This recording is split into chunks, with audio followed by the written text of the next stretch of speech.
In 1972, a plane carrying two United States congressmen disappeared somewhere over Alaska. 50 civilian planes and 40 military aircraft searched 32,000 square miles for 39 days. They found nothing. Not a piece of metal, not a seat cushion, nothing. But that's not even the strange part. The strange part is that people have been disappearing in Alaska like this for a very long time. The Tlingit people who have lived there for thousands of years already have a name for what's taking them. They call it the Kóoshdaa, the Land Otter Man, a shapeshifter, neither fully evil nor fully good. In some versions of the legend, the Kóoshdaa saves the lost, pulling drowning fishermen from the sea, leading freezing travelers out of the woods. But in Tlingit tradition, this isn't a rescue, it's a theft. By saving you, they turn you into one of them. Your soul gets trapped, and it can never reincarnate. And the way it finds you, it's peculiar because it mimics voices. The cry of a baby, the scream of a woman, a familiar voice calling your name from just beyond a tree line. And if you follow it, you don't come back. Or if you do, you're not quite the same anymore. The Tlingit didn't tell this story to scare children. They told it because the Alaskan wilderness is a place where death arrives without warning, and the Kóoshdaa was their way of naming that truth. It stood at the boundary between the living and the dead. To hear its call was a sign that the transition had already begun. And what I find important and what gets lost when outsiders retell this legend is that the Kóoshdaa wasn't just a monster.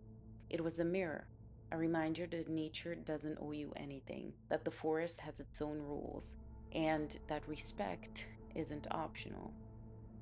That's the legend. Now, here's where it gets a little bit harder to explain away. The Alaska Triangle, a region stretching from Anchorage and Juneau in the south to Yutkivik on the northern coast. On a map, it looks like any other part of Alaska.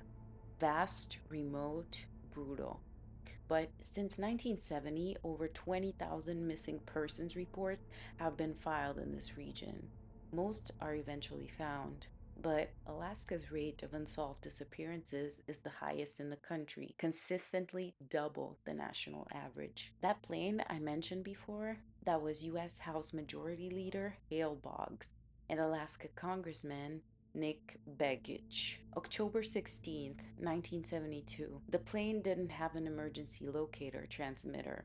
It wasn't required at the time. 90 aircraft, 32,000 square miles, 39 days, nothing. But it's not just planes. Michael Lemater was 65 years old. He was running the Mount Marathon race in Seward, a grueling, well known event with hundreds of spectators and race officials everywhere. Michael was last seen just 200 feet from the mountain's summit, approaching the final turnaround point. Heavy mist, a marked path. A race official had just encountered him. He vanished. No trace of him or his gear was ever recovered. 200 feet from the top, on a path, with people all over the mountain. And then there's this. A researcher documenting missing persons cases for a television investigation reported that two separate disappearances happened while his team was physically present in a triangle. One person vanished from a cruise ship, another disappeared in a crowded tourist area at a mountain summit, surrounded by other visitors in broad daylight. Scientists point to magnetic anomalies, rugged terrain, and extreme weather, and they are not wrong. The wilderness alone can explain a lot of these cases, but not all of them.